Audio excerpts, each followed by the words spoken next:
हा लढा जिहादी विरोधी लढाई डॉक्टर धवलसिंह मोहिते पाटील सकल हिंदू समाज नातेपुते यांच्या वतीनं नातेपुते पोलीस स्टेशन यांना विविध मागण्यांचं निवेदन। नातेपुते पोलीस स्टेशन गुन्हा क्रमांक 93/2026 मध्ये असणारा आरोपी इक्बाल शेख यास दिनांक 11 मार्च 2026 रोजी अटक करण्यात आली होती।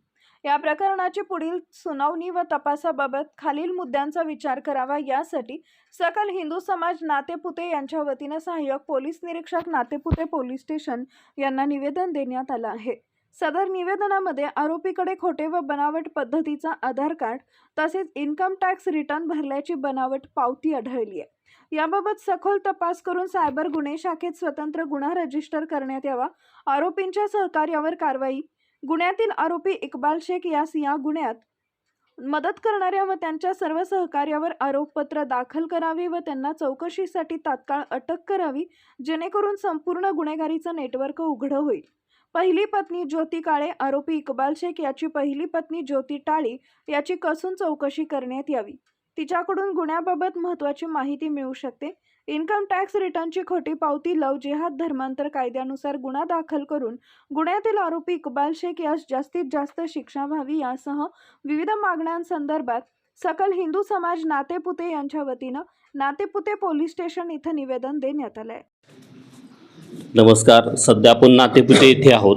नातेपुते येथे सन्माननीय युवकांचे नेते धवलसिंहजी मोहिते पाटील दादा यांची या ठिकाणी पत्रकार परिषद सुरू आहे।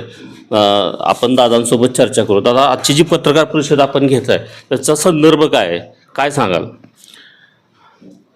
नातेपुतेमध्ये नुकतेच आमच्या समाजातल्या आमच्या भगिनीची एका शेख नावाच्या माणसानं खोटं वैद्य असं नाव सांगून जे काय फसवणूक त्या ठिकाणी केली, त्या कुटुंबाच्या पाठीशी उभं राहण्यासाठी, तिला आधार देण्यासाठी आणि ह्या जिहादी मानसिकता असलेल्या लोकांच्या नांग्या ठेचण्यासाठी म्हणून समाजाच्या वतीनं आम्ही या ठिकाणी उभं आहोत।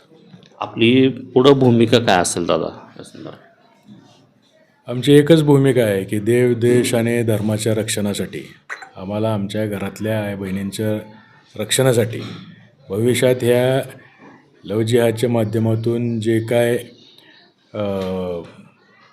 अन्याय आमच्या माता भगिनींवर होतो आहे, त्या दृष्टिकोनातून ह्या मानसिकता ठेचण्यासाठी सरकारच्या सहकार्य, कायद्याच्या सहकार्य आणि समाजाच्या पाठिंब्यावरती आम्ही आमच्या महिलांना त्या ठिकाणी संरक्षण देण्यासाठी उभं राहणार आहोत।